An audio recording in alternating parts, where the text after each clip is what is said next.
Hi folks, welcome back to the channel. Today's video is going to be, well, let's call it really small project day, using only things I have on hand, no buying any extra supplies. I was recently looking for something in a parts box and came across a couple of really inexpensive lighthouses I bought several years ago. I bought 3 of these lighthouses altogether, 2 of the same style, which I kind of like more. I like the fact that there are windows, so there's some opportunity for LED lighting. Another thing I came across, and I've been meaning to use for a while for some project, and this is the project, are these N-scale window and door parts from the Tichy Train Group. They are really nice, crisp, clean moldings, and I think I can definitely get some use from these today. I'm going to treat this lighthouse as a project that somebody bought, a real lighthouse, and converted it into a residential home, so I've got a bunch of flexibility on doors and windows. Something else I've had in storage are palm trees. Lots and lots of palm trees. And though they're very inexpensive trees, I think the basic shapes are pretty good, and I've got these trees in 3 different sizes. I have to cut the lighthouse apart so I can add windows and a light up top. So here I used a Zona saw to get a nice level cut. Since these pieces will go back together and without any gaps, I use my DIY sanding boards to get these pieces all squared up. I'll link to a video where I made these sanding boards. These are really cheap to put together and they're incredibly handy for jobs just like this. I find that no matter how carefully I work, using a file or something like a handheld sanding block doesn't always get me a square result, not a perfectly square result, but these boards do a great job of it. If you keep the sandpaper clean on these boards by using a simple brush, it really is amazing how well and how long this sandpaper holds up. When I am sanding, I'll keep rotating whatever piece I'm working on to avoid applying uneven pressure from one side. Now off camera I used a full-size random orbital sander to get rid of the print lines on this lighthouse, because doing this much sanding would be really difficult by hand and I don't think I'd get results this smooth. Also, I was a bit wary of getting fine dust into the camera. I've now got all the pieces cut apart, and I did use the other lighthouse as sort of a spare parts donor. And this lighthouse, I think as I mentioned, has too many windows for me, so I wanted to cover some of them up. I was thinking about using styrene sheet, but I went with something I've never tried before, and that is mixing baking soda and CA glue. I laid this mixture on a bit heavy, but I was surprised at just how well it works. This dries rock hard. I then sanded and filed the new window openings and the door opening with a small metal file. A quick shot of aerosol white primer, and it's looking pretty good.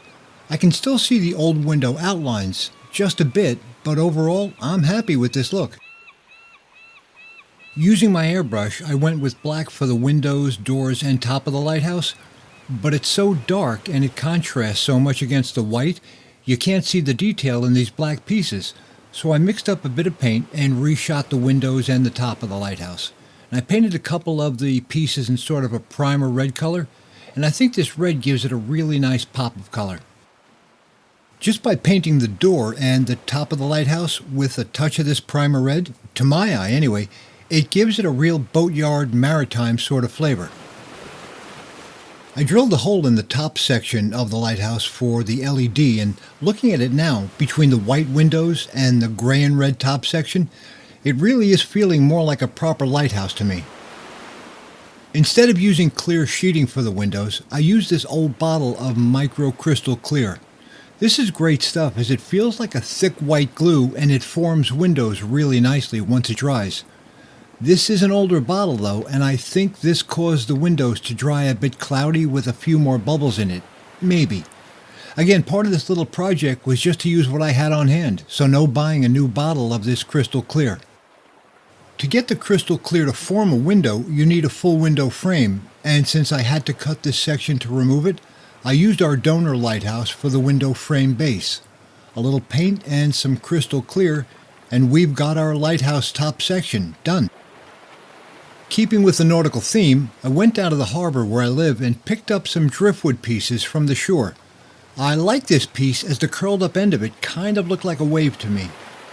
Since this is driftwood, I dried it out in the oven and it was a bit soft in places, so I opened this bottle of wood hardener I bought a while back Now, this is the first time I'm using it, and while it gave more of a gloss finish than I thought it would, it definitely did strengthen the wood. Before I applied the hardener, I drilled a couple of shallow holes in the wood for coin cell battery holders. For small projects like this, I really prefer batteries over a plug-in power supply, as a DC power cable attached to something this small would take away from the overall look, I think. I had to do a little extra sanding on the bottom of the piece so that it would sit flat, and then a bit more sanding just to make sure that the batteries would slide in and out smoothly. Now here's the LED that finally convinced me to do this little project. A Lighthouse LED. It's actually branded as a Lighthouse LED by a company called Lighthouse LEDs. Clever. I honestly forgot I bought a bag of these years ago. Now, I would have gone with a regular LED for this project, but obviously blinking is better in this case. This LED doesn't need something like a timer chip to work, which is kinda cool. I'll leave the link below in the description where you can buy these. Also, which is kinda nice, a single LED like this doesn't need a resistor inline when powering it from a 3-volt coin cell. So a project like this is really very simple to put together. I wanted to add one more LED to our lighthouse with specific placement, so using a square balsa dowel and some heat shrink tubing, I was able to rig up these lights. A bit of cardboard at the base to hold the dowel in place, and we're all set. I found one more tiny LED spotlight in my parts box, and though it doesn't throw a lot of light, I thought, why not? Once I tested the lights and ran the wires, I used 2-part epoxy to mount the battery holders as well as keeping the wiring in place. A ring of the 2-part epoxy holds our lighthouse in place, and I think we're ready for a bit of scenery. I wanted to keep the scenery very low-key, so just a bit of fine sand and gravel, and then some commercial light green grass tufts worked well with the wood.